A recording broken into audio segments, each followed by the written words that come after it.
Have you ever hit copy and paste on your computer? Imagine doing that with life itself, making a genetic duplicate of a plant, animal, or even a cell. This is the science of cloning, creating a genetic twin using the DNA blueprint from one organism to make another.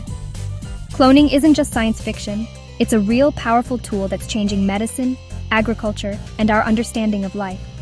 Nature's been cloning for ages. Think strawberry runners or identical twins. Scientists have learned to harness and control this process in the lab. If we can copy life, what does that mean for our world? Can we revive extinct animals, grow organs, or feed more people? Let's dive into the incredible science of cloning. So what is cloning? Simply put, a clone is an organism or cell genetically identical to another. Nature does it all the time. Potatoes sprouting new plants, starfish regrowing arms, and identical twins forming from a single egg. Artificial cloning happens in labs, where scientists deliberately copy genes, cells, or whole animals. The difference? Nature clones for survival. Scientists clone for research, medicine, and conservation. Whether it's a strawberry plant or a scientist in a lab, the principle is the same, making a new living thing from an existing genetic blueprint. Cloning lets us study diseases, produce medicines, and even help endangered species. It's a fundamental process of life, now wielded with human precision. Let's see how it works. Cloning comes in 3 main types, each representing a fascinating frontier in science and medicine. Each type serves a unique purpose, offering different possibilities for research, treatment, and even the future of life itself. First, gene cloning. In this process, scientists copy specific genes such as the insulin gene and insert them into bacteria. These bacteria then act as tiny factories, producing medicines that are vital for human health. This breakthrough has revolutionized treatments for diseases like diabetes, making life-saving drugs more accessible and affordable for millions of people worldwide. Second, therapeutic cloning. Here the goal is to create stem cells that can develop into any cell type in the body. These remarkable cells hold the promise of growing new tissues or even entire organs for patients in need of transplants. Because these stem cells are a perfect genetic match to the patient, the risk of rejection is dramatically reduced, offering hope for treating conditions like spinal cord injuries, Parkinson's disease, and more. Third, reproductive cloning. This method creates a whole new animal, such as Dolly the sheep, using the DNA from an adult cell. It's a way to produce a genetic copy of an existing organism. In agriculture, reproductive cloning is used to replicate prized animals with desirable traits, helping farmers maintain high-quality livestock. It's also a powerful tool in conservation, offering a way to help endangered species by increasing their populations and preserving genetic diversity. Each type of cloning opens new doors for science and medicine, pushing the boundaries of what's possible and inspiring new hope for the future. But how do scientists actually clone an animal? The process is both complex and fascinating, involving precise techniques and cutting-edge technology. The main method for cloning animals is called Somatic Cell Nuclear Transfer, or SCNT. This groundbreaking technique has revolutionized the field of genetics and biotechnology, allowing scientists to create genetically identical copies of animals. It's a process that requires precision, patience, and a deep understanding of cellular biology. Here's how it works.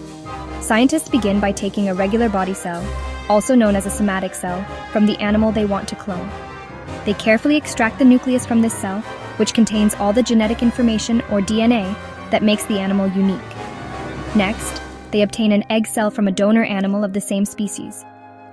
The nucleus of this egg cell is removed, leaving behind an empty shell that is ready to receive new genetic material.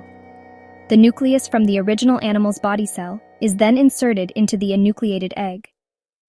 This step is delicate and requires advanced tools and steady hands, as the nucleus must be placed precisely inside the egg cell. To jumpstart development, scientists apply a small jolt of electricity or sometimes use special chemicals.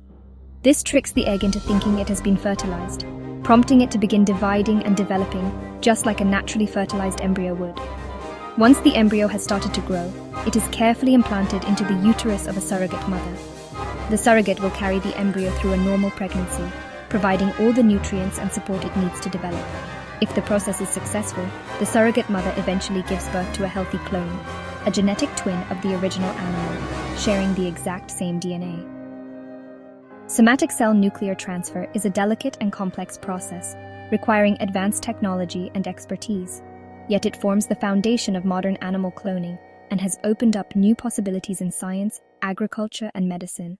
This is the very method that was used to create Dolly the sheep, the world's first cloned mammal from an adult cell. Let's meet her and learn more about her incredible story. In 1996, Dolly the sheep made history as the first mammal ever cloned from an adult cell. Her arrival was not just a scientific milestone, but a moment that captured the world's imagination and forever changed our understanding of life itself. At the Roslin Institute in Scotland, a team of dedicated scientists took a single cell from a sheep's udder. They carefully removed its nucleus, which contains the genetic blueprint, and transferred it into an egg cell that had its own nucleus removed. This delicate process, called Somatic Cell Nuclear Transfer, was groundbreaking at the time. The resulting embryo was then implanted into a surrogate mother sheep. When Dolly was born, she was a perfect genetic copy, a clone of the sheep that donated the udder cell. This was the first time an adult animal had been successfully cloned, proving that the DNA from a mature cell could be used to create an entirely new organism. Her birth was a revelation.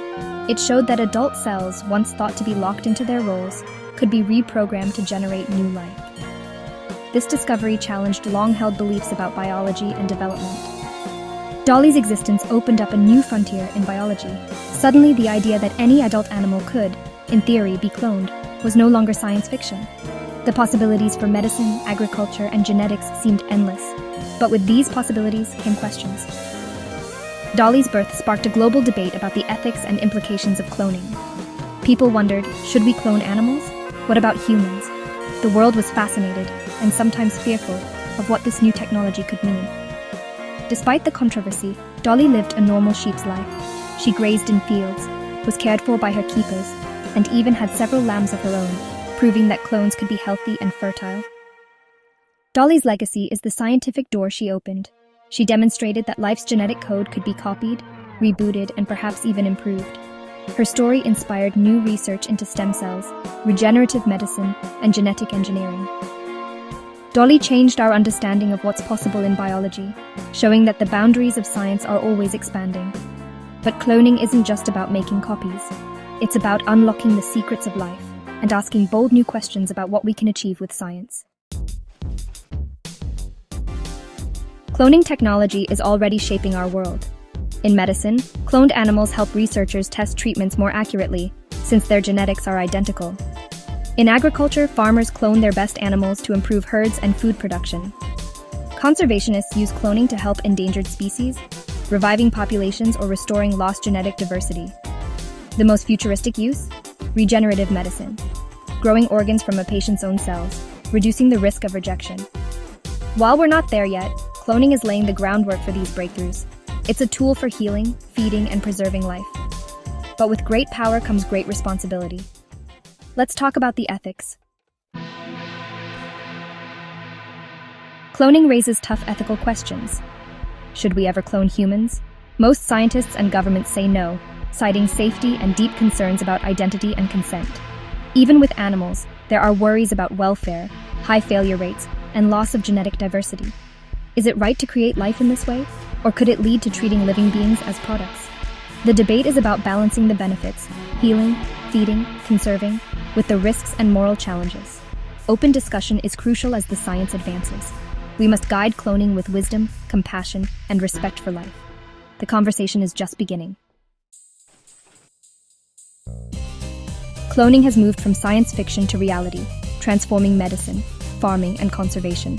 The science is still evolving with technical and ethical challenges ahead.